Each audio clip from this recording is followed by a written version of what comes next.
will be recorded. The MBTA may choose to retain or distribute the video, still images, audio, and/or transcript. By continuing attendance with this virtual public meeting, you consent to participate in a recorded event. If you are not comfortable being recorded, please turn off your camera and keep your microphone muted, or you may choose to excuse yourself from the meeting. Other important notes: use this whether you record or not. Your microphone and webcam are automatically disabled upon entering this meeting. The meeting will be open to questions and answers at the end of the formal presentation. Please take time to respond to our survey. Your feedback is important. So now we will have our RTAG co-chair update by Nora Nagel. Hi, everyone, and thank you for joining us tonight. My name is Nora Nagel, and I'm one of the co-chairs of the executive committee of RTAG.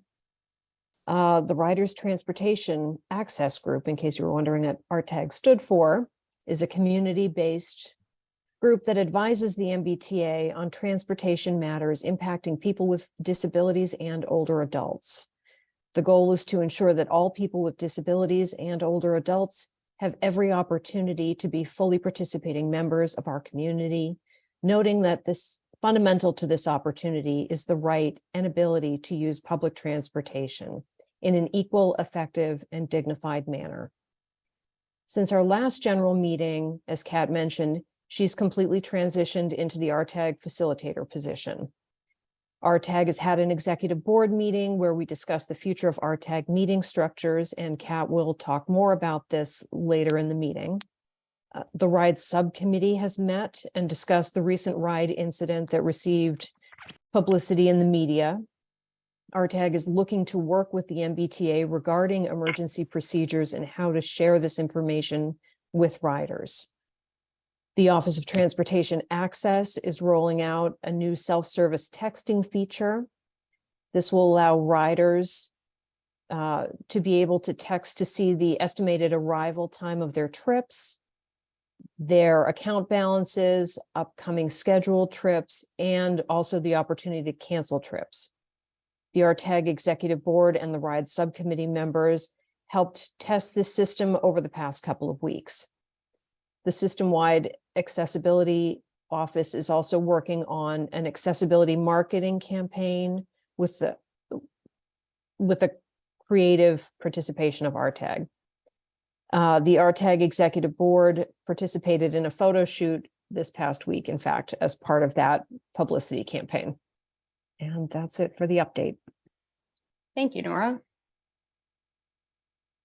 And next we have Laura Brailsford with some system-wide accessibility updates.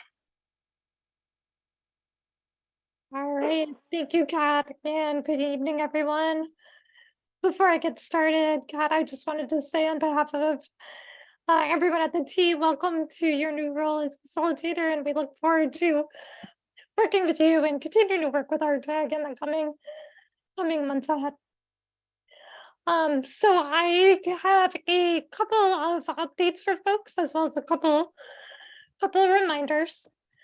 The first update I have is that we are excited to share that we have a new webpage on the MBTA's website that was launched in late March that is solely dedicated to sharing all bus stop changes that are coming up in the near term, as well as maintaining a historical record of bus stop changes that have been made over the last year or so. The development of this page stemmed from a number of conversations with riders, in particular the Daniel S. Feingold plaintiffs group, as well as members of our RTAG executive board. And we heard loud and clear that bus stop changes have a significant impact on those that ride our bus service, and that we need to be looking for more ways to get information out about both upcoming and ongoing bus stop pages. Historically, if you went online, You could find information about a bus stop change by using the trip planning tool or signing up for service alerts. Both of those options are still available to you. But in addition to those two options, you now can go to this dedicated page, mbta.com/bus stop changes, and be able to quickly scan across the entire bus network to see what stop relocations may be coming up. So we hope this is a useful tool. We'd love to hear what you think, and if it's helpful, and we can take that back to our web team.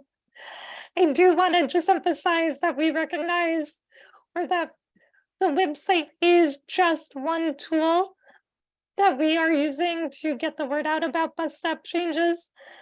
It is no substitute for old-fashioned information located at actual bus stops. That is still ongoing, and we're continuing to work on ways to get information out there more reliably and earlier. Again, this is just one new additional option. And just briefly on the screen, you'll see on the right side is just a visual depiction of what that website page looks like. And again, you can find that page at mbta.com/bus stop changes. Next slide. All right, again, just a reminder, I know we made this announcement several months ago, but we are also, speaking of the website, thrilled by the fact that reduced fare applications are now available online. For many, you will remember that it wasn't long ago, the only way for a rider to apply for reduced fare was through an old-fashioned paper application and by going in person to the Charlie Card store at Downtown Crossing. Today, you certainly can still do both of those things, but we now have online applications for all of our reduced fare cards. And they have been used by hundreds of applicants at this point, with lots of positive feedback. So if you're interested in learning more, you can go to our website at the top of the screen, mbta.com. You'll see an entire dedicated tab to fares, and you can click your way to the online applications. Next slide. All right, and then in terms of station infrastructure, as we are moving into May next week, believe it or not, we are also moving into construction season. So this is the time of year where we get to realize a lot of accessibility improvements throughout the system. And one set of projects that I wanted to highlight tonight is something we've been working on for a while. And these are projects we refer to as minor to moderate station upgrades, focused specifically on path of travel upgrades. So one thing we recognize is that certainly our major station renovations, times when we are making a completely inaccessible station fully accessible, those are monumentally important and exciting events. But there's also lots of real positive change we can make in the system by addressing basic things like sidewalk upgrades and curb ramp upgrades. We don't need to spend $60 million on a station renovation to make a real day-to-day difference for people. And this is what this particular project is about. We work to identify some meaningful barriers throughout our system and design common sense solutions to them. So we identified the set of barriers through our plan for accessible transit infrastructure surveys that were conducted a couple of years ago. And we identified the first 4 stations as great candidates for path of travel upgrades. Malden Center, Fields Quarter, JFK UMass, and Savin Hill. These are all high ridership stations that had pretty significant barriers when it came to deteriorating sidewalks, crossings, and curb ramps. All of this work at these 4 stations is expected to be completed this summer. And we're actively looking at the next round of stations to begin design work at those locations. So the next 3 slides are images of what improvements you will be seeing at some of these locations, just to give you a sense of the upgrades in the pipeline. So this is on the left is a photo of Stony Brook Station today, or likely last summer. And for folks familiar with the station, this is if you are exiting the station and taking a left towards facing Amory Street.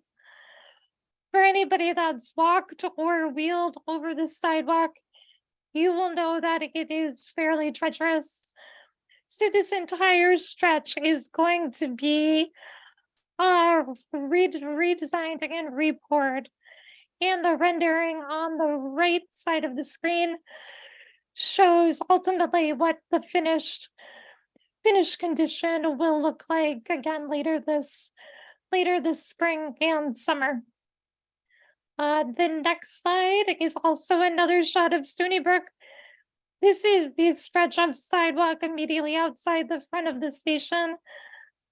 Again, currently that walkway is pretty deteriorated, a lot of cracks, a lot of slope issues, and those will all be fully addressed through this set of upgrades. And the photo on the right shows that new smooth walkway that will be poured shortly. And then we've got a couple images of work that's going to happen at Back Bay. This is right outside the main entrance to Back Bay, serving the Orange Line and commuter rail. Again, this entire walkway, this almost Plaza Lake area is in really rough shape today. This whole area will be redone as part of this effort. And finally, just one more graphic of Back Bay. This is the backside of this station at the Clarendon Street and Columbus Ave intersection. For those that travel through here occasionally, you may remember, you may be familiar with essentially just the big lump of asphalt that is currently serving as the curb ramp by this crossing. And this lump of asphalt has just been replaced again and again and again. In order to make this intersection and this area fully accessible, we had to do some extensive design work, create 2 bump outs, both one into Clarendon Street and one into Commonwealth Ave. That will give us fully accessible curb ramps and landings there. One thing I want to emphasize or really highlight about this location is that this is located on the City of Boston's property, as are a number of the elements we're going to be addressing as this set of as part of this set of upgrades. It's not just MBTA infrastructure. that we are investing in. We recognize that often municipal-owned sidewalks and curb ramps immediately adjacent to our stations are just as, if not more important to our riders than parts of our stations. So we worked with the city of Boston and ultimately elected to advance this work on their behalf. So through this partnership, this crossing will now, this landing will now be fully accessible by the end of the summer. And I just want to give a shout out to Catherine Quigley from my team, who has been leading a number of these conversations internally and with our partners in the city. All right, finally, just a reminder, there are a couple opportunities coming up to get back together for meetings focused on accessibility. The next RTAG meeting is the 25th, let me double check that, of May in the evening. And then we have a meeting dedicated to an update on the Daniels Feingold Accessibility Settlement Agreement on June 7th from 1 to 3. So this is an opportunity to hear from Judge King, the independent monitor of the settlement, from the named plaintiffs, and from the MBTA around progress to date, but also more importantly, another opportunity for riders to come and share their feedback on how things are going. As always, you can find a ton of information on our website by going to mbta.com/accessibility. And at any point, if you have a question or you yourself or someone you know runs into a service issue, we really do want to hear from you so that we can take action. And you can do that by calling our main complaint line at 617-222-3200 or going to mbta.com and clicking on the support tab. Or you can always tweet at us by tweeting at MBTA. And then finally, next agenda, we every month we put out a newsletter via email that includes updates on accessibility related topics as well as opportunities to get involved. If you'd like to sign up, you can do that by going to mbta.com/SWA sign up. Or if you have a QR reader on your phone, you can hover over the QR code on the screen right now. Okay, and with that, I will end it here and happy to take questions and comments. Okay, so to indicate that you have a question, please use Zoom's raise hand feature located at the bottom of the screen. When you raise your hand, it alerts the moderator that you'd like to speak. The moderator will unmute attendees to ask questions in the order that they raise their hands. To speak, click reactions, then raise hand. If you're typing, you can click Alt and the letter Y. And if you're calling in, you can use *9 to raise your hand or *6 to unmute. All right, Jennifer Smith Workman.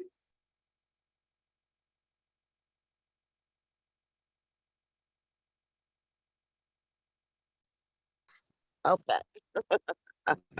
As far as the Back Bay Station, I know that there's a parking lot for the Logan Airport. Do we have anything to do with that parking lot? And how accessible is that from Back Bay Station to get to there?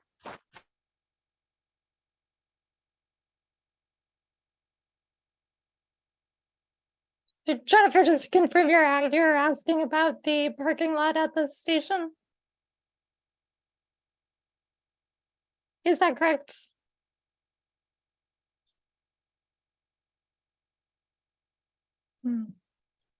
Okay, I believe, Jennifer, you were asking about the ownership and maintenance of the parking lot at Back Bay.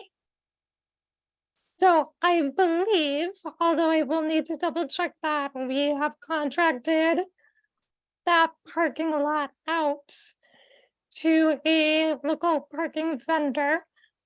But that's something that I can definitely confirm. Is there a specific concern about that lot that you'd No, like to share? it's just, I'd like to utilize it come this summer. My husband and I figured I'd better find out some information about it before I even attempt to, my husband and I park over there. And if it's accessible, even by the, just getting to the to the Back Bay station, and then like how far, and if it's exact, if the MBTA has anything to do with that parking lot as well. All right, yeah, Jennifer, that's something that we can follow up with you after this and just do some quick trip planning and get some more information on the lot if that would be helpful. Super duper, thank you. You're very welcome. Thanks, Jennifer.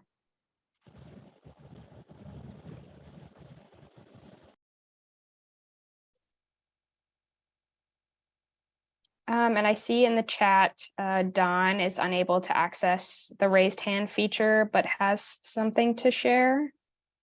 Don, would you like to come off mute?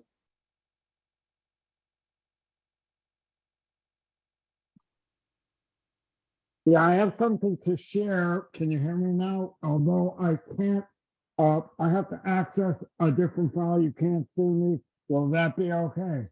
Yes, we can hear you. Okay. You won't be able to see me. Hold on.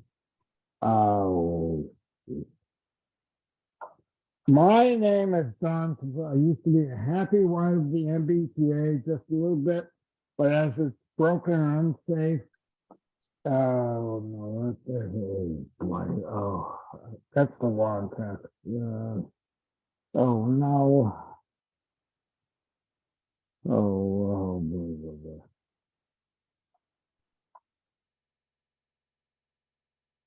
Good evening. My name is Don Somerville. I used to be a happy rider of the MBTA just a little bit, but now as it's a broken, unsafe system, escalators, they're in use 20 to 30 years after their retirement. Elevators are ancient, and I was stuck in one in the outbound at Central School for over 45 minutes.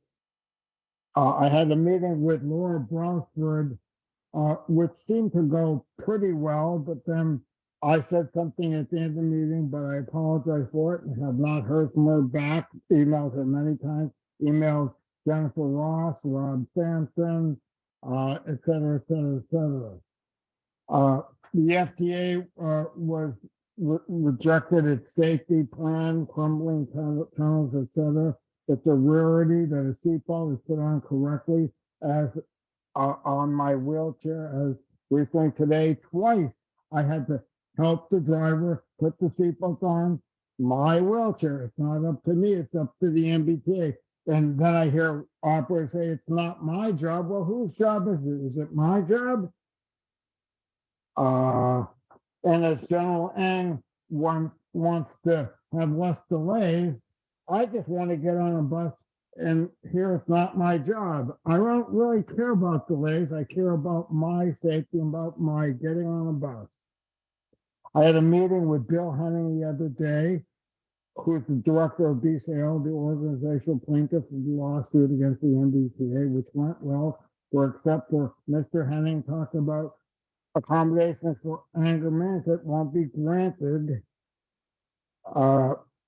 As I didn't ask for any, but brought up there might be an issue of anger management issues I might have as part of my right hemisphere. Excuse me, Don. Yeah. Do you have a specific question or concern that you would like to share with Laura tonight? I just shared my concerns. She Okay. can read between the lines. She's very smart. There's lots of accessibility issues that have not been adhered to. Some have been corrected, i.e. stop announces on buses, but getting seatbelted into on my wheelchair is not my issue. It's the MBTA. Lots of operators come on, don't know a thing about putting a seatbelt on. That's my issue. That's accessibility equipment. Thank you. That's my issue, Laura Brothers. Safety is an issue. I don't feel safe riding on the MBTA. That's a general issue of the MBTA. And Okay. that's my testimony.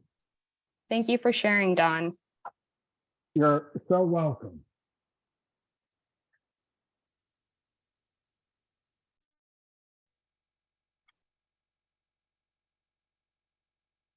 Does anybody else have any questions or feedback for the SWA section?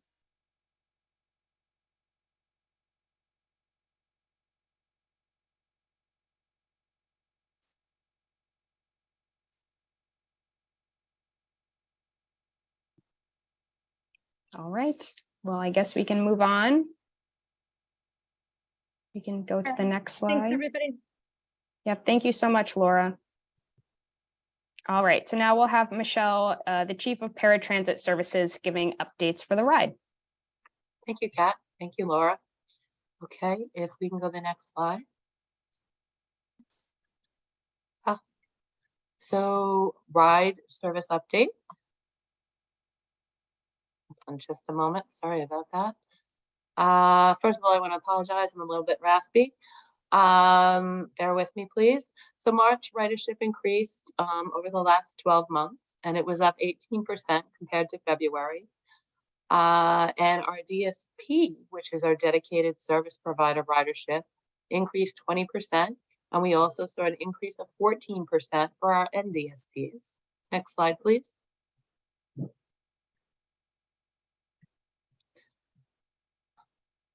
Here we can report that there's a direct correlation to increased ridership and an impact to on-time performance. And this is related to the difficulties we have with onboarding drivers. We've also seen an increase in trips that exceed 120 minutes, higher disproportionately than the month of February. If we can go to the next slide, please. Our call center performance dropped slightly in March, and again, that there's a relationship to ridership increases and longer hold times. Our AASA, which is our average speed of answer for reservations, was 7.5 minutes for reservations, which is largely what we hear from our customers about, and 4.9 minutes for dispatchers. If we can go to the next slide. Our complaints have stabilized. In March, we saw 214 valid complaints, 44 commendations, which it's always nice to share with you. And we had 232 inquiries. Next slide, please. An update on we call it our TMS RFP, which is Transportation Management Software. Just want to reinforce that we do have a diverse technical evaluation committee that consists of both voting and advisory members, that an RTAG member is present, and we appreciate the contributions there. The two-phased testing will begin. We will move into a best value assessment before a contract is awarded. The implementation is going to be adjusted based on the award. So it's a sliding scale. If there's a delay in the award, we push down our implementation. Next slide, please. Speaking to self-service texting, and I apologize if some of this is duplicate information. We had the RTAG subcommittee on Monday night, but we've made great progress here, and I appreciate the RTAG members that have been testing our texting. Our ride staff has tested it as well. The customers will be able to text in to get updated information regarding arrival times, see a list of their upcoming rides, check their balances, and cancel trips. And the rollout is still anticipated as late May. Next slide, please. So with respect to technology, I just spoke to our planned rollout for new transportation management software. But in the meantime, we're looking to do some other things. We are enhancing our telephony software, which includes restructuring TRAC's call menu to simplify and improve the customer experience.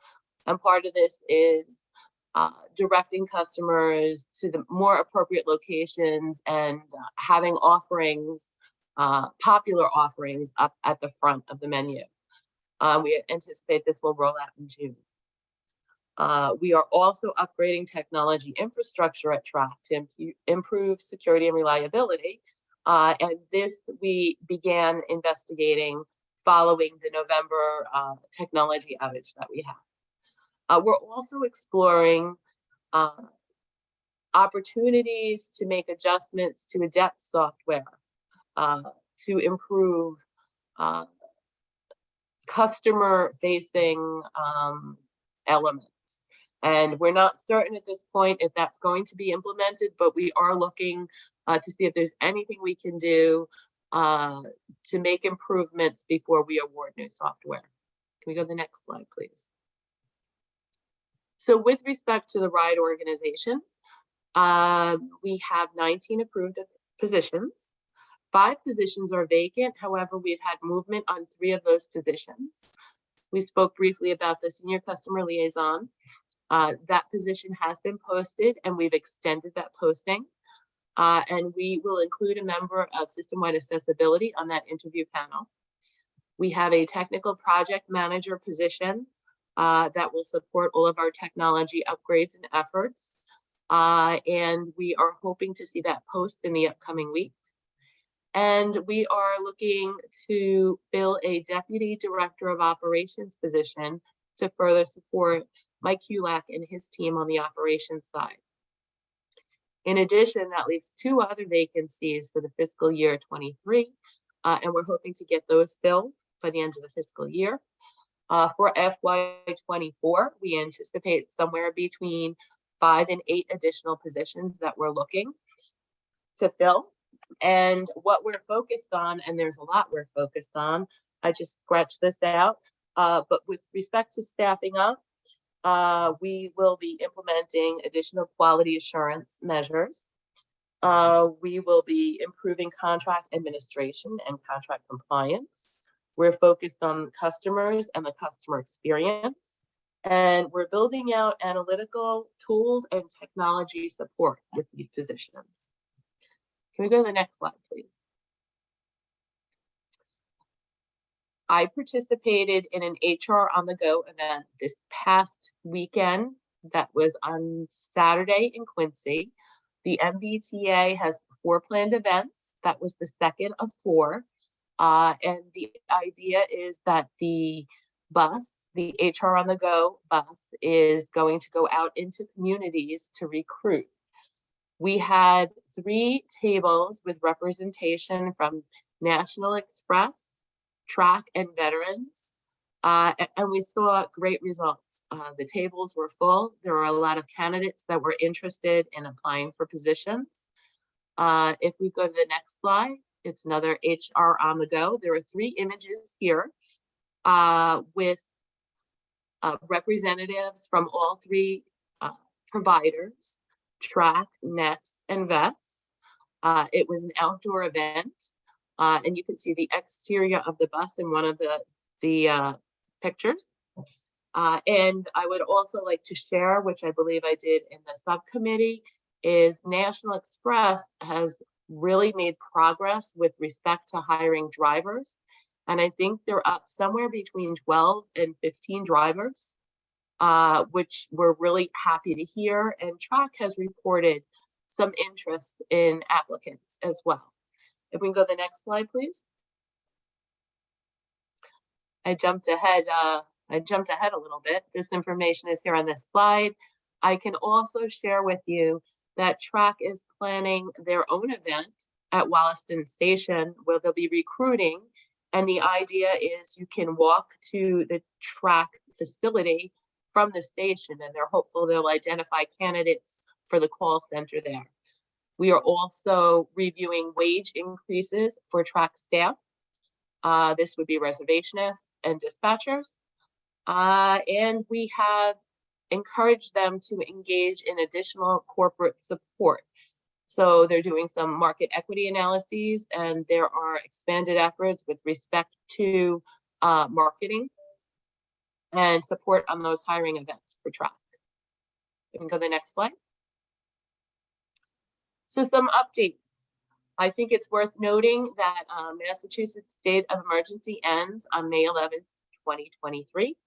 And we are taking a look at what our policy is and how it could potentially be impacted by that change in the state of emergency. I'd like to share that curb mobilization continues. The Mobility Center is looking for more space, and that is also because we combine travel training and eligibility together under one shop. We've been exploring lease options for other facilities. And I had meant to lead with this, but I'd like to speak to this before we get any questions. Can we just hop over to the next slide? Okay, so we're at the end here. And what I'd like to speak to is the recent customer issue that was reported on the news. And I want to tell you that it's awful. We are all upset by that. We failed this customer. No one on the team isn't upset about it. Our customers, our riders should not ever have to experience something like what occurred then. I'd like to share with you that the investigation is not yet complete. We are reviewing it, the entire incident in detail. We are going to take all actions necessary to ensure it does not happen again. And this could include disciplinary actions, training, refresher training, the identification of coaching opportunities, and or revisions to our policies and procedures. The full investigation will span the entire experience, including the driver and all interactions with Track staff. We have been in contact with the customer, and I can't disclose much more than that, other than to again restate that we are not happy with this experience. We're really concerned, and this is going to be a thorough investigation. With that, I'd like to see if anybody has any questions. Thank you, Michelle.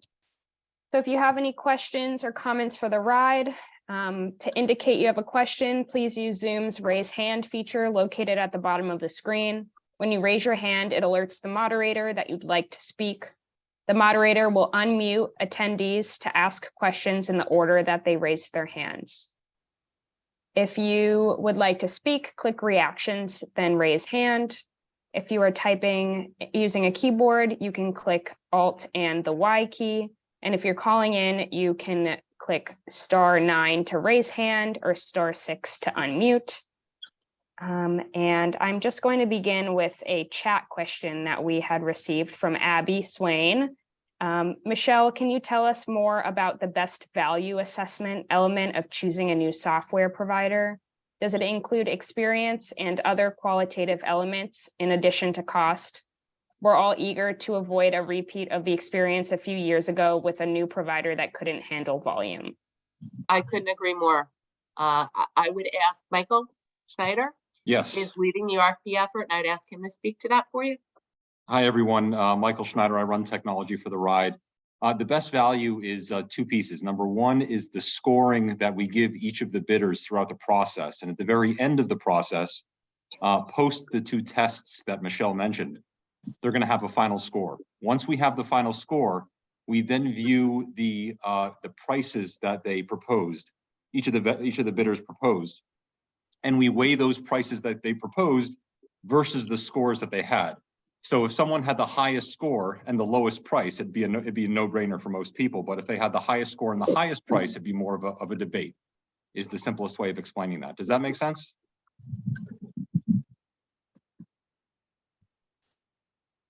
I'm not sure who asked the question.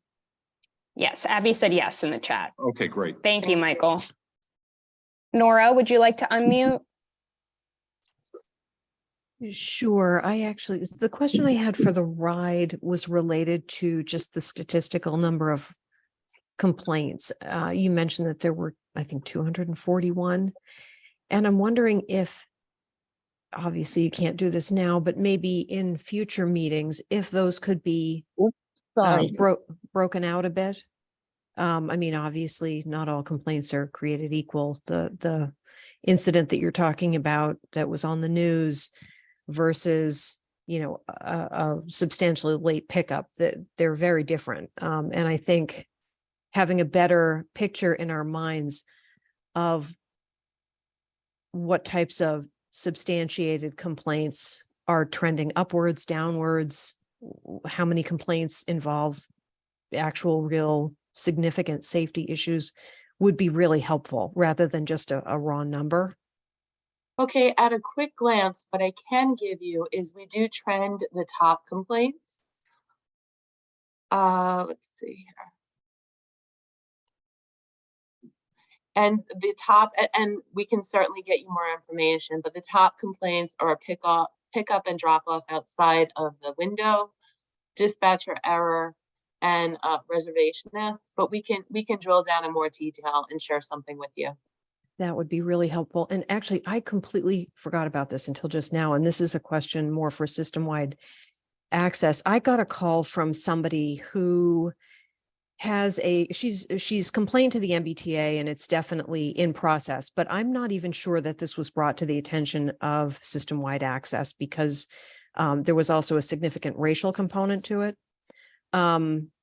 A person with a chronic illness that results in fatigue, basically somebody with a not obvious disability, was on a Green Line car with their child in a stroller.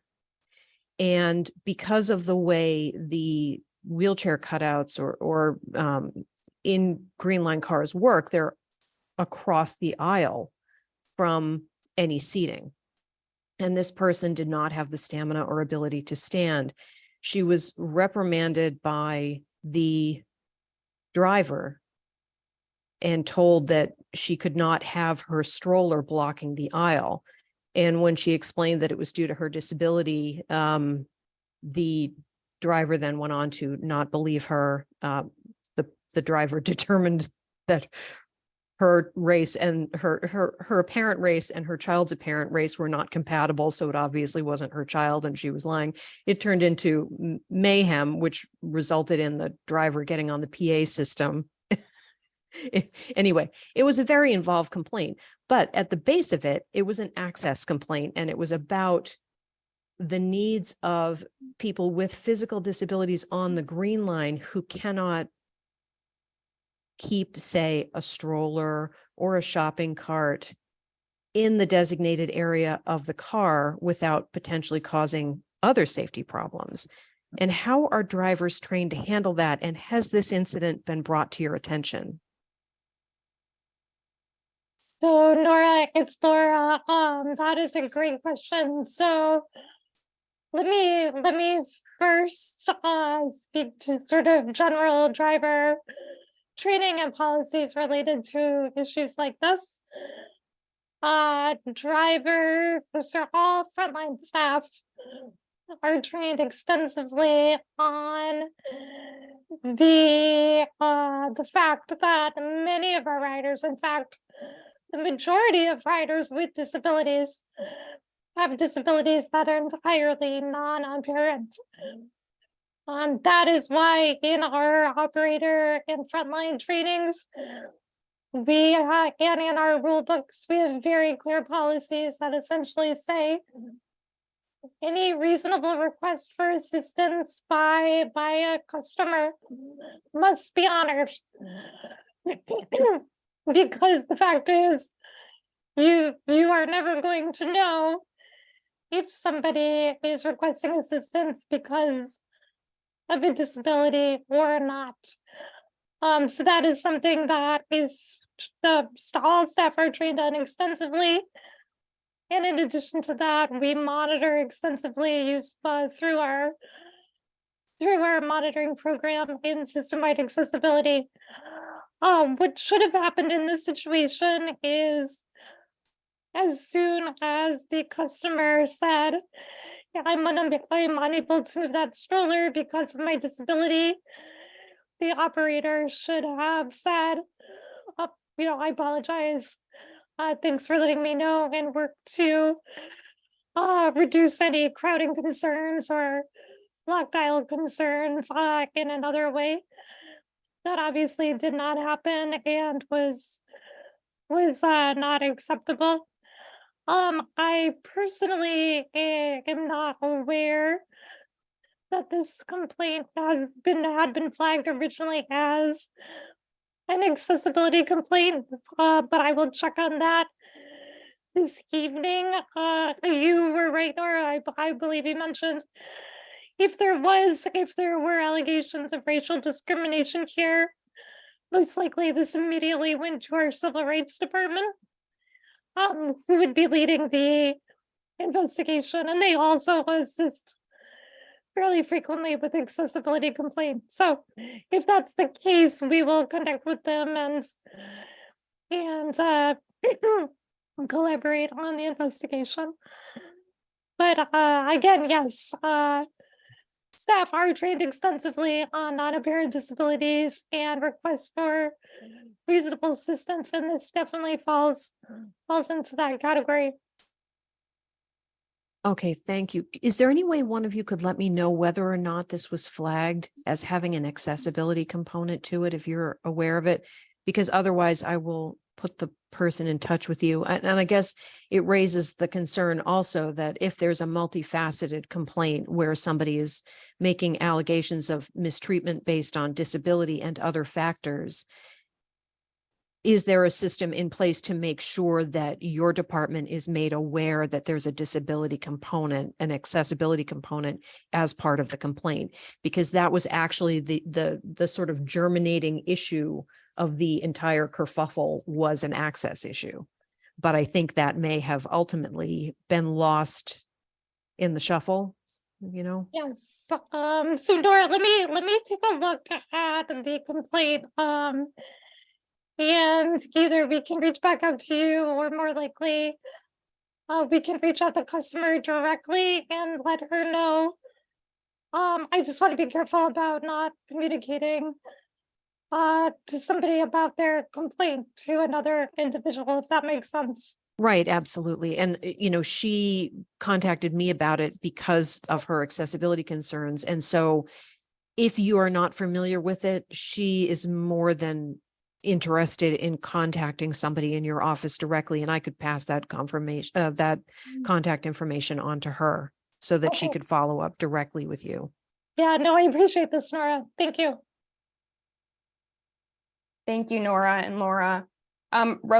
Michelle, did you? And I was just unmuting because I see a lot of hands raised. Oh, yes. You're popular. Rhoda, you were at the top of my screen earlier and I think you had to hop off. Do you have a question? Yes, question, statement, complaint. I haven't taken a ride in quite a number of years, and every time I've tried to, and recently in this year, the software that you guys use to schedule rides needs to be worked better. I should not be on the ride for 2 hours to 3 hours to get from my house to an appointment. I don't want to be picked up at 10 o'clock in the morning for a 1 o'clock in the afternoon appointment. It's ridiculous. I'm riding around. So I have not used the ride, and I've been trying to use Uber or Lyft. But because I haven't used the ride on a constant basis, I can only get 2 Uber rides a month at $3 a one way. This is ridiculous. And also in the fact that even in Uber and on the ride, the lockdown part, and even on the bus, I don't like being locked down so tight. I can't move. And then if I need to catch a train, if I'm on a bus and I need to catch the orange line or the red line or whatever line, I'm missing the trains because it takes so long to unlock me. There's got to be some way that you can let us be human, give us the right of having the choice, because my chair, when my chair is off, it doesn't move. I have a seatbelt on my own chair. I don't need 2 more seatbelts across me. And the seatbelt that goes across, I'm only 5'2". In my chair, I have almost choked to death with that extra strap across. I get very, very, very, very frustrated. And Thank you. also the ride, the main thing that I'm really, really pissed off about is that I can't keep getting up early to make a ride that I'm going to sit on for 2 hours before I get to my destination or get to my doctor's appointment or whatever appointment I have. So the software that you use to schedule the rides doesn't make sense. And the last time I took the ride, I was going to Boston. I was picked up early. I went to Wakefield. I live in Malden. I went to Wakefield. I went to Reading. I passed by Medford on my way to Boston. That doesn't make sense. Why am I going to Wakefield, you picking someone up in Wakefield and Reading, when I live in Malden, which is closer to Boston than Wakefield or Reading? So I'm on the ride for hours. And then if I am if I'm 10 minutes late getting downstairs, they're gone. But the drivers can come early, and if they come early, sometimes they have left before I'm on my way downstairs in my window. I'm very, very frustrated, and I have had to spend tons of money on Uber to get to places that I need to get to, that because the ride is not picking me up or is not or it's picking me up early, and I'm on the ride for hours before I have to be at my appointment. There's got to be something that you guys can do. And also, as far as all the tying down and all those extra seat belts, I know you guys want us to be safe, but I know how to take care of myself. I know how to be safe. Give us the option. Don't tell us, to me, the way the ride is set up and the way some of this the transportation is set up, it's like we're second-class citizens, because that's what most people with disabilities are treated like, and that we don't know how to take care of ourselves. So you guys are going to figure out or making rules and stuff that takes away our own independence. So I'm sorry, I don't mean to yell, but I just get so freaking frustrated over all of it. And lots of times I have not gone to places or done things because of the limitations I have with trying to get from point A to point B, and I'm being picked up early. I went to a funeral a year ago. I got the ride there. I said the funeral starts at 11 in the morning. I was picked up at 9. I got there at 9:30, and nope, the church wasn't even open. Does that make sense? That's just one example. I'm sorry. Thank you, That's Rhoda. okay. I was going to say thank you, Rhoda, and I can understand you're frustrated. I know a lot of our customers are. You put a lot out there, and I'd like to try and address it all. And if I miss something, we can follow up with Kat, and I can make sure we capture everything and I'm able to answer. But what I heard from you is obviously a frustration with the timing, scheduling, and the pickups and delays. And I can tell you when I present some of our information, and I don't want to make excuses, this is more for background, that we're struggling to hire drivers, and we're putting a lot of resources into hiring drivers. But what that means is the driver shortage impacts our abilities to meet the trip demand. So sometimes what happens is there are inefficient scheduling. Are you speaking to, were you traveling during route match, or is this recently? This was, the last one I did was, I believe, in January, and I haven't, I haven't didn't use it for over a year previously. Okay. Because of these issues and because I'm being picked up so early. Okay, so then let me back up just a tiny bit, and I'm trying to be mindful of time.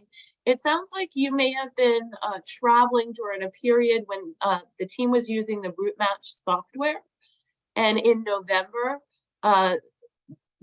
the paratransit services made a determination that route match was not working, and they transitioned back to Adept. But now that we're back in Adept, the issues, and that's where I would start speaking to, we're having difficulty with drivers. And just to give everybody an understanding of what happens is the evening before, all that information is compiled and a schedule is made for the next day. And it's done based on what our customers ask for. The same day, the very next day, there are a number of things that happen that can throw off the schedules and the trips for the day. And some of the simple things could be drivers that call out sick. And what happens is you have to fix and patch trips together. You have late cancellation and you have no-shows. And I can speak to that's why it's important that we ask our customers to be ready and that we wait only 5 minutes. And that's because it could potentially impact trips that follow. You expressed a concern about drivers arriving early. They have to wait. They have to wait for your time. You are not forced to leave early. I scribbled out a couple of things. I spoke to efficient schedules. If you like, I can circle up with Kat and we can make sure that we captured all of your issues and that we were able to address them all. Rhoda? Yes, I would like to, we can take this offline. But one of the main things is that sometimes I don't know until 4:30 that I need to take a trip the next day. So if I miss the ride, then I try to do the Uber, but I only have 2 one-way trips. And I was told because the amount of trips that I get on the Flex using an Uber or the Lyft is determined by how much I use the ride. Well, I'm not using the ride because I'm too frustrated. So that's one of my main issues right now. And it's just very, very, very frustrating. And I know it's a shared ride, but I have not, the last times that I've been on the ride, I have been on it at a minimum for 2 hours. And I thought the rule was that it should not take you more than the time it would take you to get to point A to point B by public transportation and no more than an hour.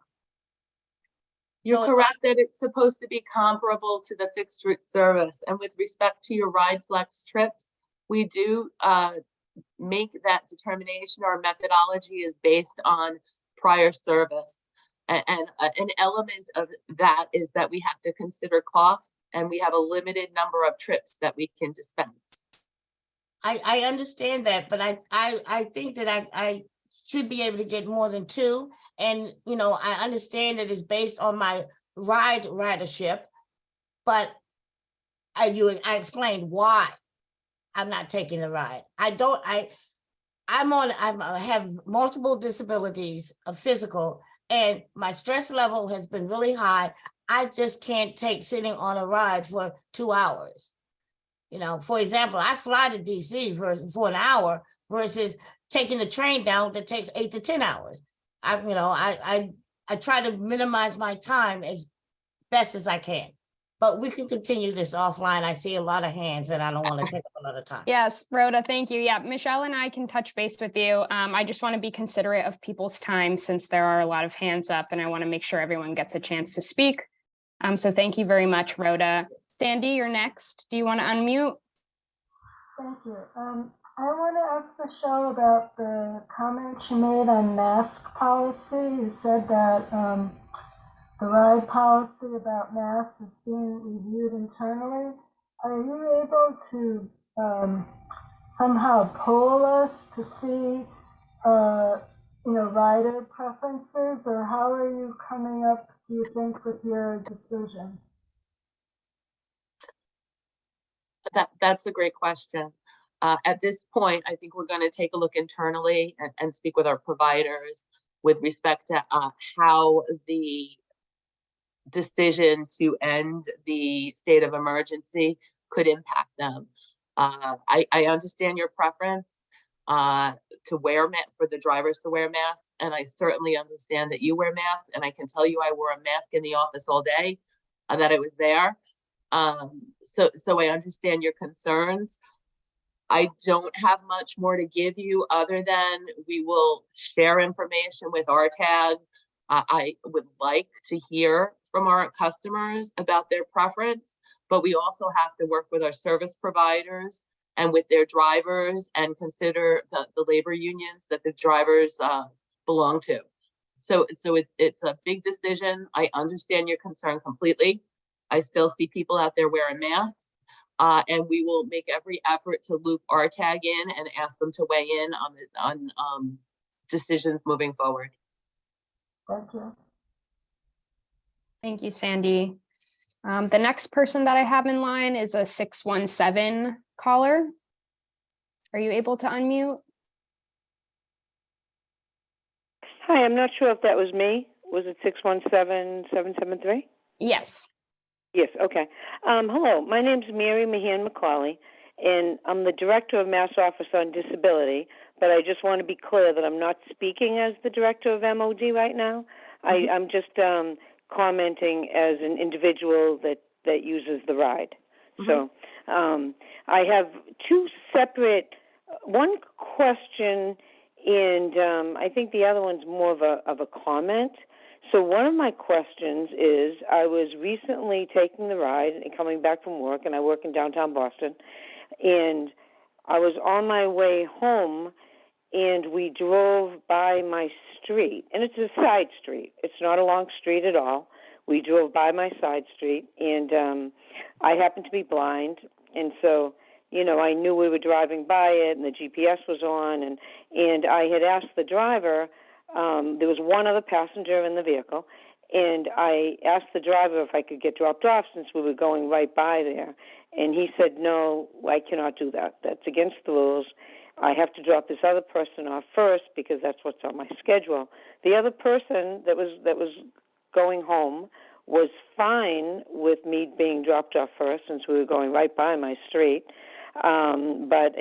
I asked him again politely, and are you sure you can't do that? I know it's been done before by other drivers, and it seemed to be not a problem in the past. And he said, no, I can't. I can't. It's against the rules. I really can't. And so anyway, I didn't push it. So I just sat back. We drove an additional 5 miles possibly, let this person off, drove 5 miles back, came to my house, and was it a long, long time? Nah, it was another 20, 25 minutes maybe in traffic, and, but I had already been on the ride for quite a while.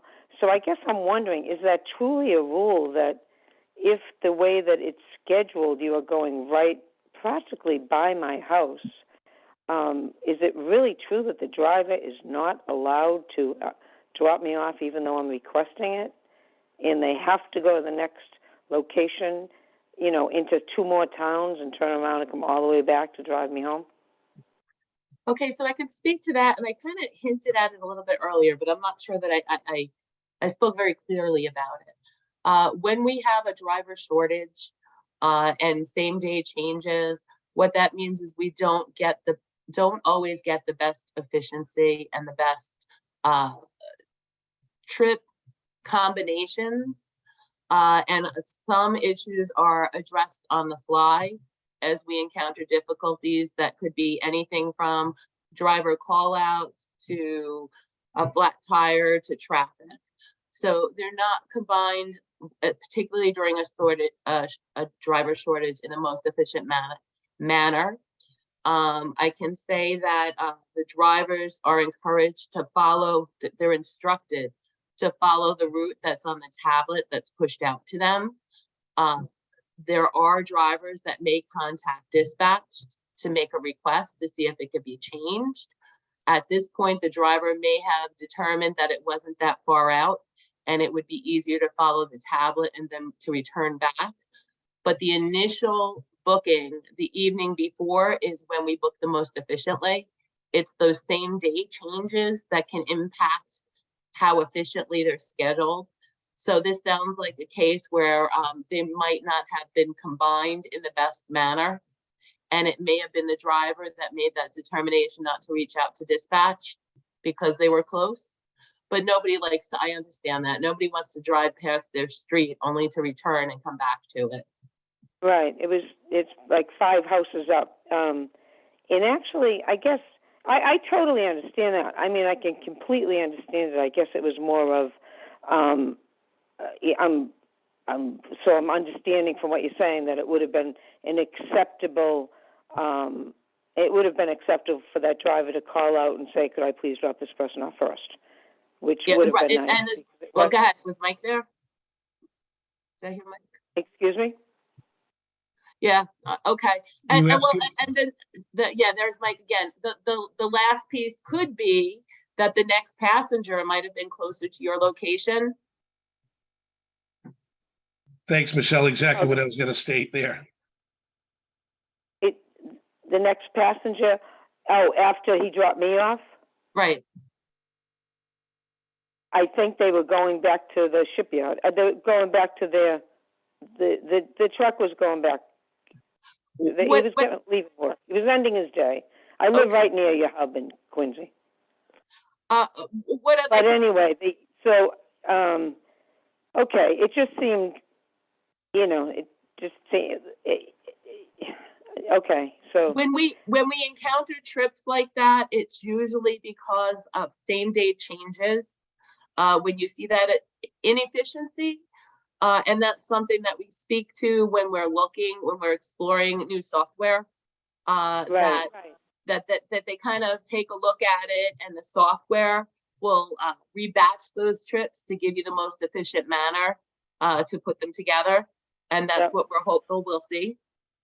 No, I understand the reasons. It just seems that I think most of the drivers that I've had through the time I've used the ride are very good. I'd like to speak up for the drivers. I've really seen, some really helpful drivers. They've been accommodating. They've done their job. So I guess it's not as much the software system. I just thought that if it made sense for the driver, I was, that if they could not drop me off first, and that it was against the rules for him and his job seemed just quite extreme. But that's all. That's the end of that comment. So I can totally understand following a schedule, but I think if something makes sense and everyone's okay with it, I didn't understand why it couldn't go 1 minute up the street and turn. But so anyway, so that's that. The other thing that I just wanted to reach out about was I've also tried to schedule the lift. I happen to work at Ashburton Place, which is near the State House, and I tried to use the lift, and the lift drivers that I have had or tried to use do not know where One Ashburton Place is, where the front door is, and they always end up on Bowden Street, which is not Ashburton Place. And as an individual that's blind, they're on the opposite side of the building, usually parked near the parking garage, not at the front of the building. So therefore, I don't take the lift, but I wasn't sure if there was ever any kind of training for the lift drivers, or if they're truly just vendors or contracted employees and they really don't get much training. As I know they're not door to door, And I'm not saying that I'm not talking about door to door. I'm just talking about getting to the correct address, because I've also had them leave me at the incorrect address on the incorrect street. And as a blind person, it's pretty concerning when I jump out thinking I'm at the place where I'm supposed to be. So I Miriam, was just wondering I about was gonna that. say, could I ask you to share the information with the addresses with Kat so she could pass it through to us? David manages our arrangements with Lyft and Uber, and we could ask David to reach out to Lyft. Sure, it's the lack of knowledge of where the front of the One Ashburton Place building is. It, You know, it sounds they- like it might be the software that they use or the mapping. Because I can tell Yeah, you the honestly, I had an Uber driver that kept dropping me off someplace where construction was blocked off the entrance. Right, and this wasn't construction, this was because they come up Bowden Street, which is a side street, but you cannot take a left. They can't turn, but they're not coming to the front door of the building. They're parking on a side of the building where the garage is. And I'm not coming out of the garage, I'm coming out of the Let's front door. I'm sorry, I didn't mean to talk over you. This Let's- is Nora Nagel. I'm sorry, I hate to interrupt, but I'm just looking at like Google Maps right now, and it's funny the way the building is marked. One Ashburton Place is dead center in the middle of the building, but the front of the building is labeled McCormick Building. Right, and that is McCormick Building is One Ashburton Place? Right.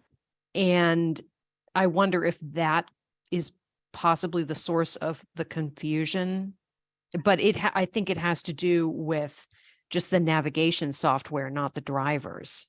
Yes, it would be the drivers because they all use the same software, which is why it's a recurring issue.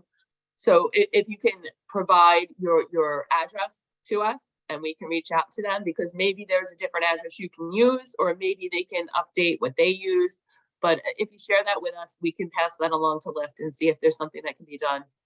Thank you, Nora. Right, and that is the address, that's why I said One Ashburton Place is the address. Okay, great. Thank That's you what so you're much for talking about. sharing. Yes, Thank you. that would be extremely helpful. Thank you very much, and I appreciate this open forum. Thank Sorry. you. And this is Nora again. The reason this gets so confusing is that there's also a federal McCormick Building as well as a state McCormick Building, which can also lead to confusion, which is probably why they make the distinction with the address. But No, I've never said federal McCormick Building. I don't even say McCormick, I say One Ashburton Place. But they go to Bowden Street, and Ashburton Place is a street, but they go to Bowden Street. Yep, if we could follow up on that offline, then Oh, maybe okay. look into it better. I just want to be considerate of everybody's time. Thank Thank you you. so much for So- sharing. So I should call who at what number? You can reach out to me. This is Kat. Would you prefer phone number or email? I can drop it in the chat. Or do you prefer that I say it actually- over the phone? I'm calling from a phone, so. Does this phone work for me to reach out to? Oh, absolutely. You can Okay. call me on this number. Okay, sounds Absolutely. good. Thank you very much. Thank you. Okay, I'll sign off. Thank you. All right. Peter, you're next. Yeah, I thought you'd never get to me. Hi, everyone. Thanks for giving me the opportunity to speak. I have several quick comments. The first one is has the ride is the ride currently reviewing its policy for responding to consumers who need a problem solved the same day? Especially given in light of this incident. When I read about the incident, I said years ago, it might not have escalated to that point because there was always a point person that you could call, and they would, if it was in a situation as serious as that, they would respond the same day. Yes, Peter. Oh, the last time, okay. That's my, Yeah, and we intend to work with RTAG. But okay, when I kind of ran through the whole host of things, sure, what we're doing is we're looking at what occurred piece by piece. sure, And we acknowledged in the RTAG subcommittee, Peter, we could absolutely do better with respect to information we share with customers about how to deal with emergencies. Mhm. So there is a whole lot we're looking at right here. Okay, good. Then my next comment is on the person that was on the phone that went by her house. Now, this has happened to me numerous times. Dispatch isn't helpful, but it is my understanding, and it's always been ride policy, that if a passenger says, drop me off here, the driver is supposed to immediately stop as long as the location is safe and let the dispatcher know the passenger's requested that I drop them off here. And the driver's supposed to drop you off here. But, So that, I'm but sorry. let me just finish. Mhm. But I understand what you mentioned about the shortage of drivers. Mhm. And I understand that makes things a little more difficult.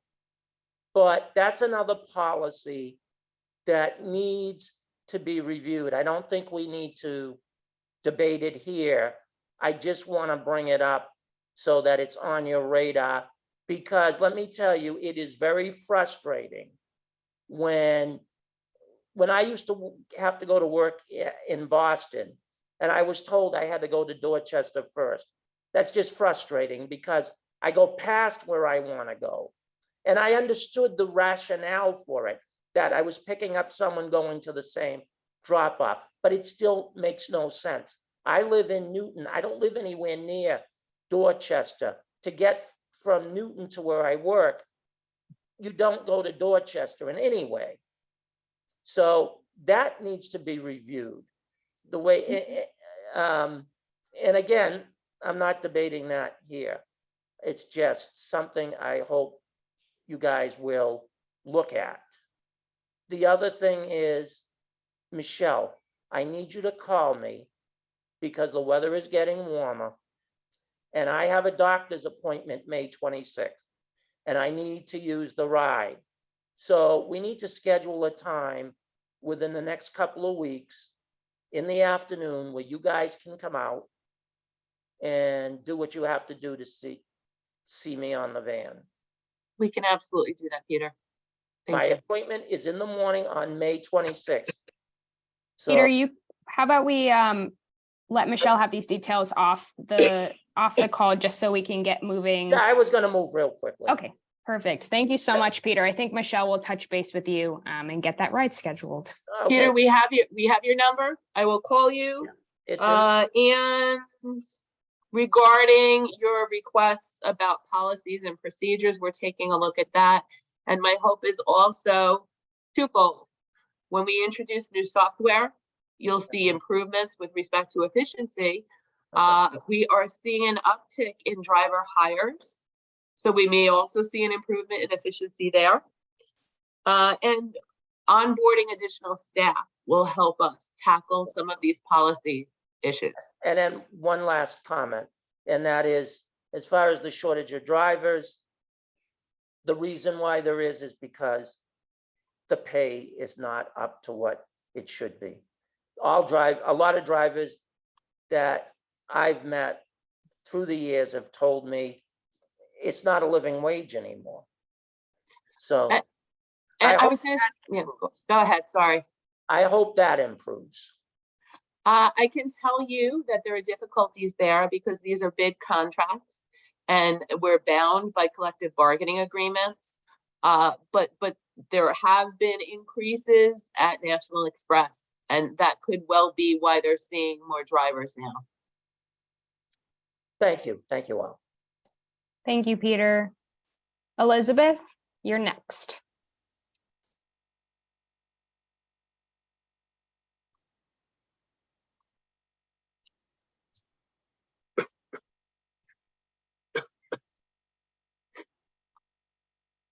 Yes, hello, can you hear me? Yes. Yes. Thank you for taking my well, not exactly call, but taking my turn. Also, I did want to alert you that there are other comments in the chat that as far as people who are responding that way regarding some of the topics that have come up with masks and destinations. So to also remember that group of folks. Michelle, could you let people know an update, or if you don't know the specific numbers, the trend of for UServe of what's going on for the number of vehicles being used and the number of wheelchair accessible wave vehicles being reassigned? Let's see here. Okay, so I can speak to, we are shifting somewhere between 20 and 50 UServe trips a day. And we're doing that right now only to Flex customers. I cannot speak to the number of wheelchair trips, but I can follow up with you. Okay, because I think that would be helpful for people to know. And wait. I think there is confusion. As I said, there's separate comments in the chat, but I do know that again, we've already been through this about riders not having access to the dispatchers, but in my recollection, when those arrangements were made, it was always at the dispatcher's discretion, but that the dispatcher was in the loop on that one as well. I hadn't been in a scenario where I or someone else on the ride van requested to be let off at an address different from where they were going.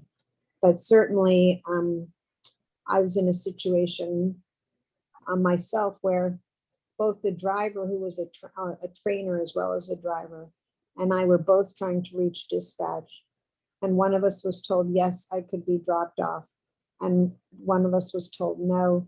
But by the time we learned that information, we were too far beyond my drop off. We were already on our way 2 towns over, so, you know, in another city. So that was in the past. So again, I think what we'd be seeking in that situation is how to communicate that expeditiously if need be, even though it's not in a distinct category from emergency, but you know, there's something that in real time is playing out, particularly if it were to further involve a detour or something where perhaps it was even unforeseen that there was going to be in the vicinity. But I've been in a similar situation where something was within half a mile of where I lived, and otherwise the person was going to be crossing over from Cambridge, where I lived at the time,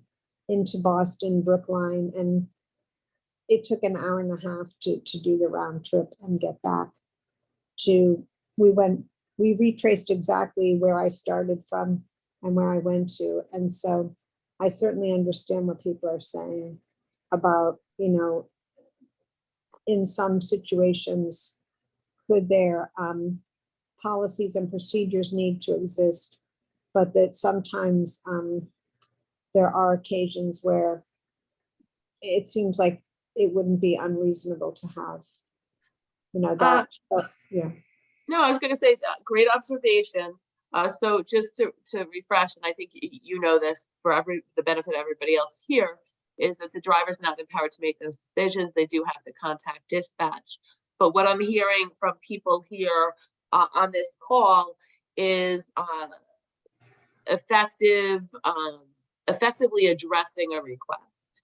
And when I speak to like trending information and trending customer complaints, or even input from RTAG members, this is something that we can bring back to our providers and ask for refresher training for their drivers, or even dispatch to make sure that it's enforced uniformly. But this is helpful. And with any of these situations, I'd encourage again to submit the customer complaints. We do look at them all. Megan and Kelly keep a close eye on what comes through as well. But it's helpful to have this feedback, because perhaps we do need to do a refresh with our service providers. On the issue of the masks, I don't know how the hospitals and clinics are gonna handle post-May 11th, but I would think that, given that both that they have a subset of patients with baseline increased vulnerability, whether it's from a medical condition, a treatment for a medical condition, et cetera, but that unless people are going for wellness checks, that, if someone, even though it's not winter and colds, but if somebody is going to the doctor because they're having even if they don't have a baseline underlying condition, but they're now experiencing cough, and especially in this, the fact that it's allergy season kind of muddies that everything can be attributed to allergy, whether it appears to be an allergy or not. And so I would hope that that doctors' offices and hospitals will continue to have that in place as long as possible. And with the link here would be, if this is door-to-door service, that on the one hand, that again, these people, these drivers are working for paratransit, not for recognizing people with disabilities take the fixed route system, et cetera, but that by its nature, that the ride vehicles, people have had to qualify to be in that. And although not everyone has necessarily has a respiratory vulnerability or an immunocompromised vulnerability, but that nonetheless, that at the very least, as was commented on in the chat, if there could be, it seems like it would be helpful if people, at least the passengers, are continuing to wear masks. There always has been exceptions for children, for people who are unable to mask, etc. Thank I you. agree. I certainly understand your concerns. Just making some notes to myself here. Thank you. And some people who have voiced it both at this meeting and at others are even at greater personal. The risk for them is even at a greater level than it is for the general disability community using paratransit. Thank you. Thank you. Thank you, Elizabeth. I'm just going to read a couple of the chat comments before Joanne gets to ask a question. Sandy, just regarding the masks, just asked to please consider encouraging passengers to continue wearing masks, even if the drivers' union is not on board for requiring masks. We're so close together in vehicles without the option of distancing. And Nora had also asked a question related to what we had talked about earlier with being dropped off, not at the requested destination. If a passenger insists on being dropped off at the next safe place to pull over, can a rider do that? And Mike Hulak responded, "Hi, Nora. Yes, that is allowed. The driver is required to notify the dispatcher of the requests. As long as the location is safe, no problem. However, the return trip would not change." All right. Do you have a comment on that, Michelle?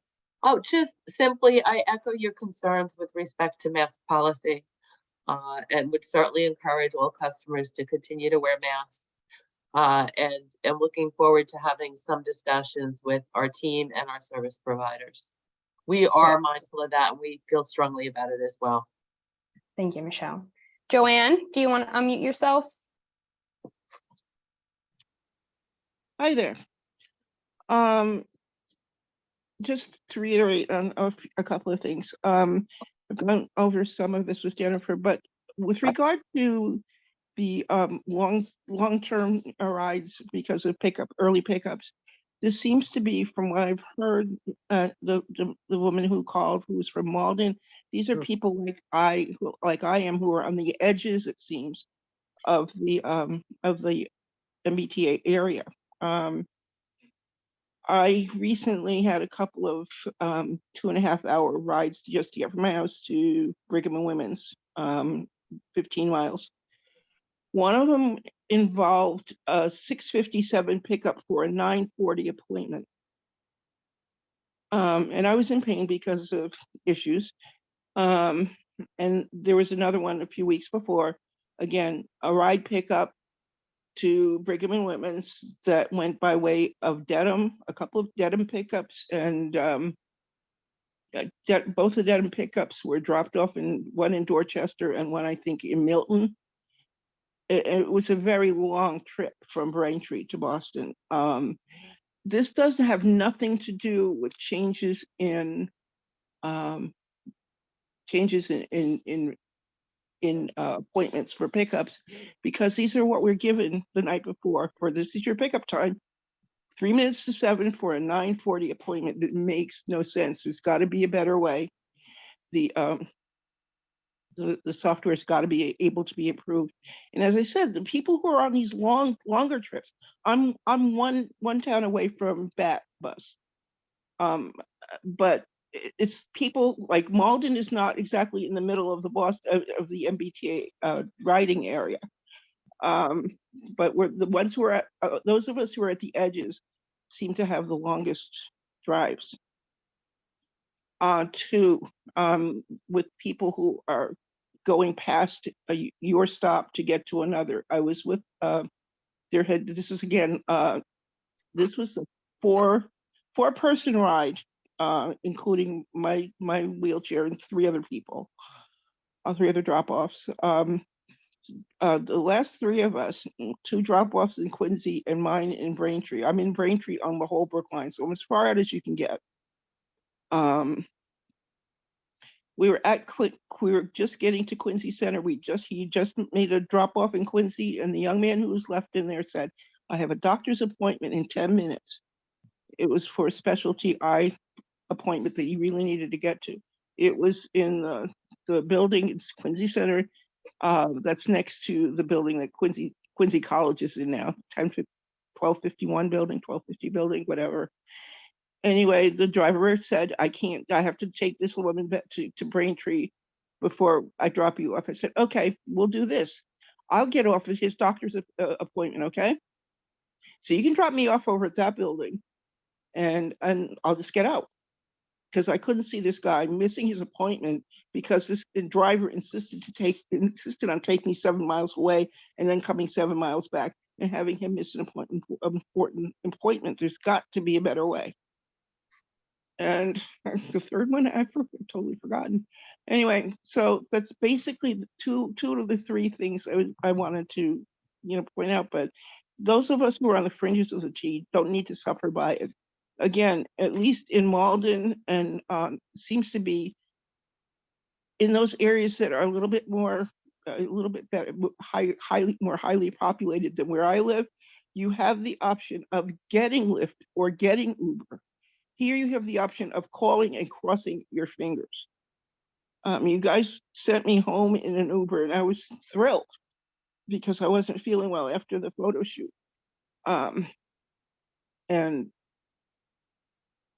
But if I tried to do that from this end, it's not likely to happen. So something else, so I'm gonna try. I'm gonna see if I can get on Flex and do what's needed, but I'll try, but I'm not going to bet on it. That's all. That's all. Thank you, Joanne. Okay, so what I heard from you is several things. Frustration with early pickups, long on board times, and inefficient scheduling. Could I ask? I've literally been on the ride 3 hours. I understand. Could I ask for you to perhaps reach out to Kat and do you have a date in mind? I'd love to take a look at one of your trips. Oh, good grief. I'll have to look it up. Okay, if you could share that with Kat, I'd love to take a look at it and dive into it. I'm supposed to be talking to Jennifer about my wonderful weekend tomorrow, but yeah, I can give her that information tomorrow, or I can call Kat too. Okay. Or text or whatever, but yeah. Thank you, Joanne. I understand, and we are working toward our goals. I have shared earlier that we're seeing some positive trends with driver hiring. We're looking at introducing technology, and I know that seems a long way off, but I can tell you that we're doing we're taking little steps to move us in the right direction, and it can't happen soon enough. And I absolutely agree with you that we need to tackle some of these. Yeah, I appreciate it. Thank you, Joanne. We do only have about 5 minutes left before breaking into our separate discussion, but I do want to hear what Nancy, Michael, and Kay have to say. Nancy, are you able to ask your question?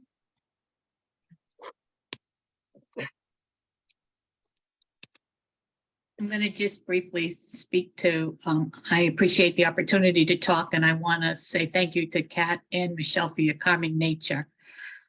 It's interesting that you said that National Transit is paying more, because I've been using the ride for about 20 years or more, and I can definitely tell you it shows in their driver performance as far as their whole nature.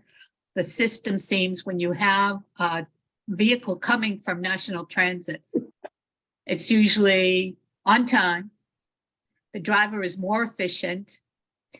And this has been going on over the years. And I think one of the problems, although the issues that Nora spoke about and Peter spoke about and everybody else has spoken about, what I find is a lot of times it's not the driver, his hands are tied.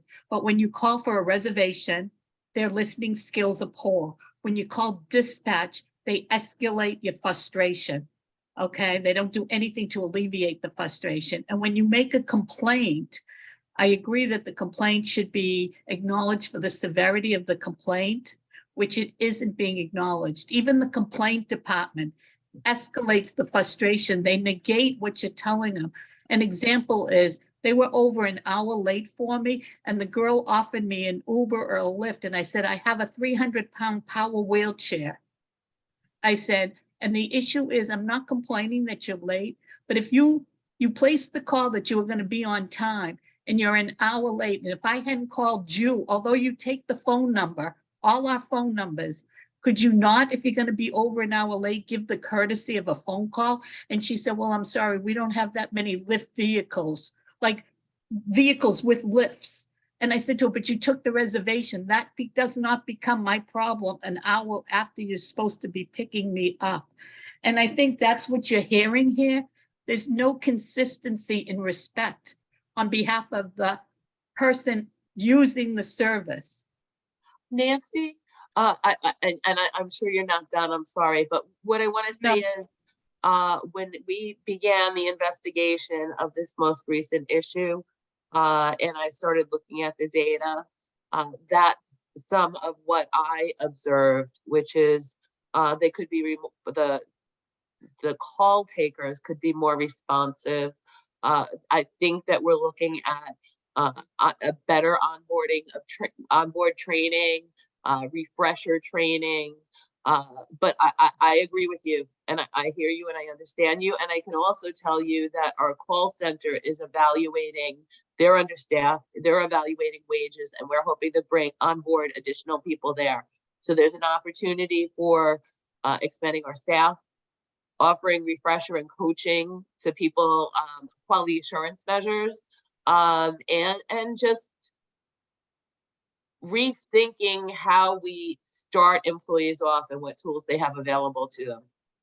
And I agree with you. I think it's a wonderful idea. And I think part of it is in the training and retraining. And also maybe they need some periodically some stress management sessions while they're on the job, because it can be very tough. They're wearing many hats. I agree with you. I think all frontline employees have very difficult jobs. And maybe de-escalation training or some stress management could work, but I certainly hear you.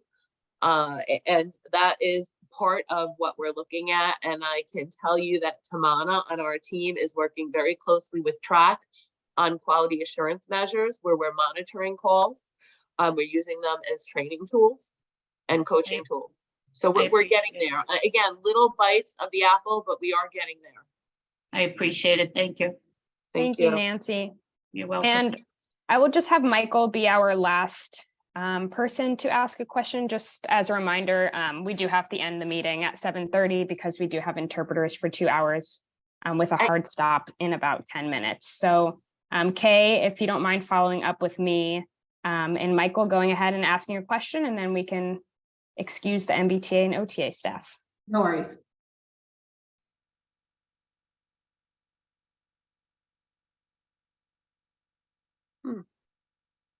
Are you there, Michael?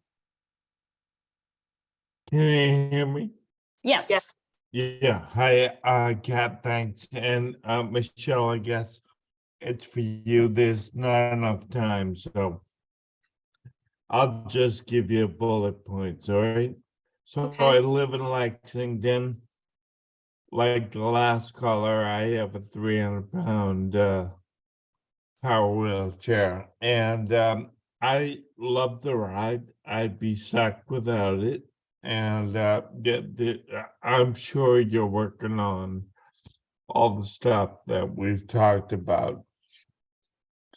A couple of questions I have, Michelle, is do you talk to the drivers regularly at your meetings? Because they say they're completely left out of the loop and neglected, and you don't give a hoot about what they say.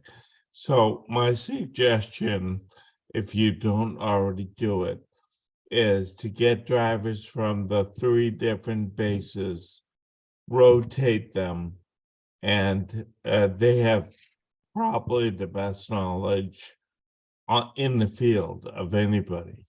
Do you do that? I can tell you a couple of things that we do.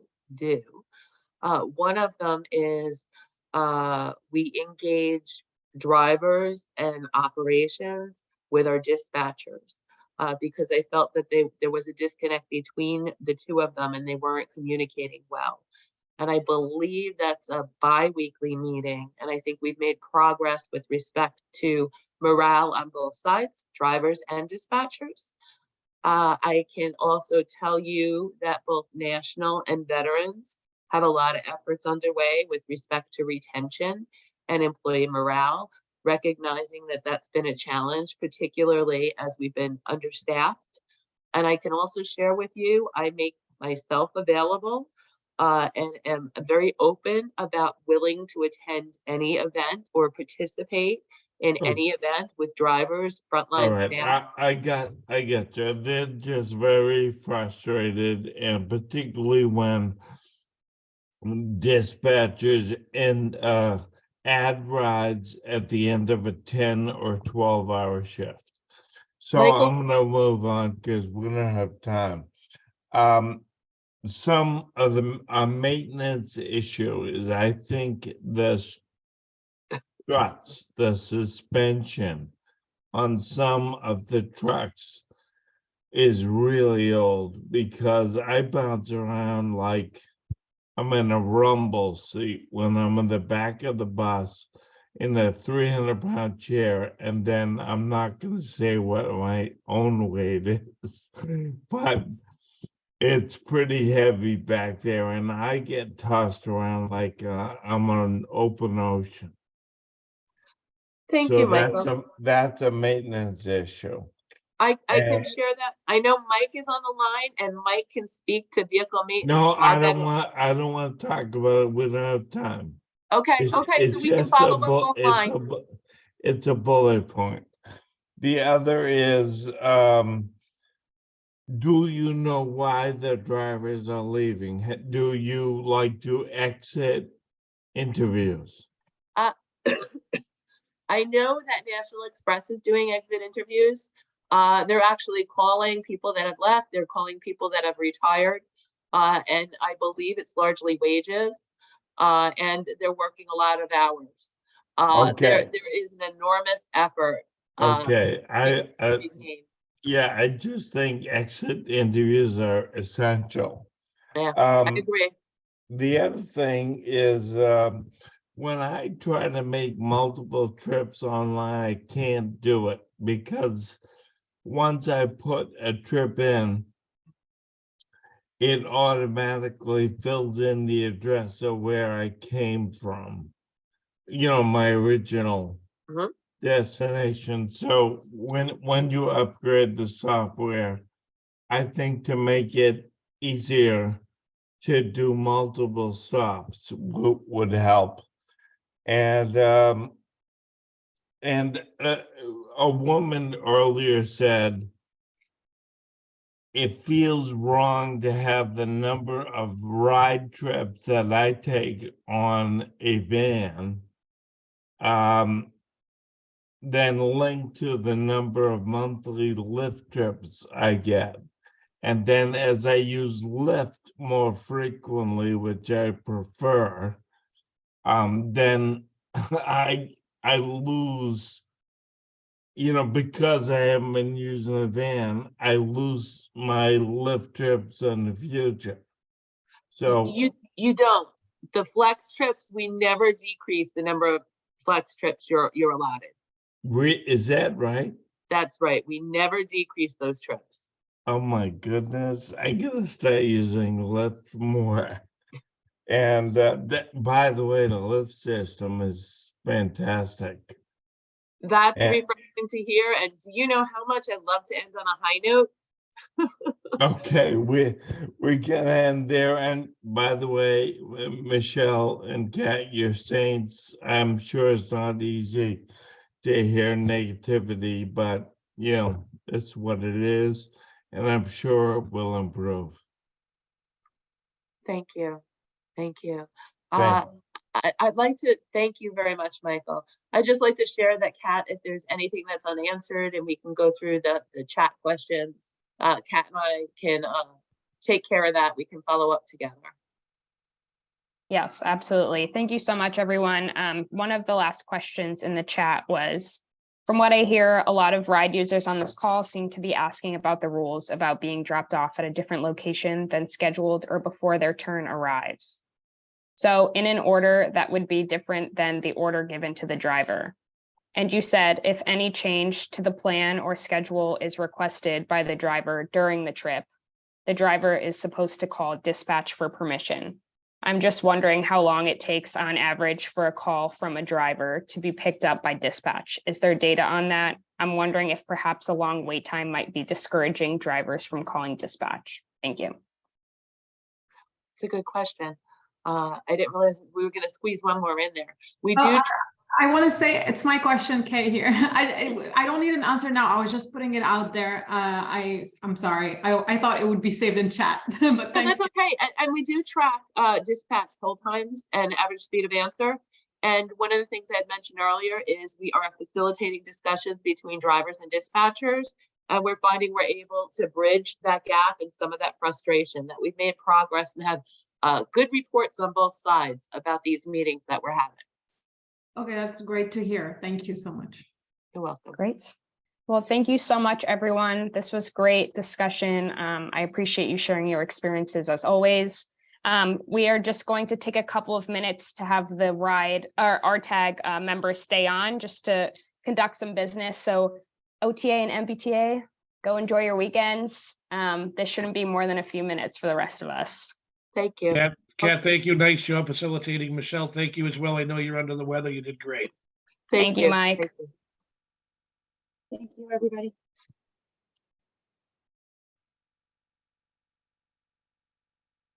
Hi, Kat. This is Glenda from SWA. You did an amazing job on here first. You're such a pro. Thank you, Glenda. Bye-bye. All right. Hey, Kat, it's Michael. Are we free to speak? Hi, Michael. Yes, I just want to give a quick intro. Unfortunately, we don't have I don't know if the interpreter stayed. Oh, I don't think so. I guess not. Well, I am not going to keep this part going then. I thought the interpreters were going to stay. Michael, feel free to reach out to me directly with more feedback. I'm going to, for those who are able to hear me right now, I'm just going to be sending out some information about future topics that riders would like to discuss. And so I will send out a poll and just a form that riders can fill out just because we ran out of time for discussion today. And also look out for an announcement this upcoming week. The RIDE subcommittee is looking to recruit 2 additional members.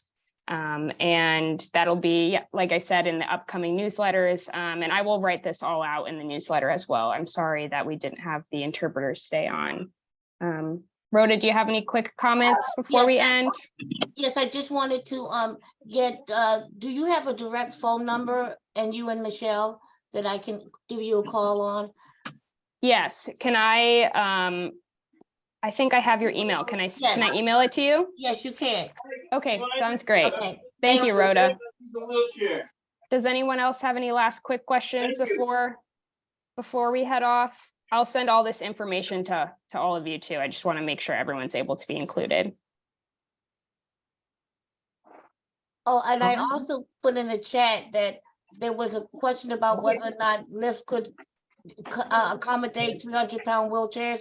Most of the power wheelchairs are 300 pounds. And I take Uber and Lyft when no matter what state I'm in, Massachusetts, DC, Denver, whatever. And they accommodate and they're really good. I just wish I get more MBTA rides. Yeah, great. Thank you for sharing that. I have kept all of the chat questions and comments, so we'll be able to follow up on those. I'm sorry we ran out of time today, but thank you, everyone. Again, feel free to reach out to my email or my direct phone number. And it is in the newsletters, that information. And yeah, have a good night, everyone. Thank you so much. Good You night. too, and thank you, Kat. Excellent job. Thank you. Thank you. Thank you, Kat. Great job. Thank you. Amazing. Oh my gosh. I'm overwhelmed. Thank you, everyone. Bye. Bye.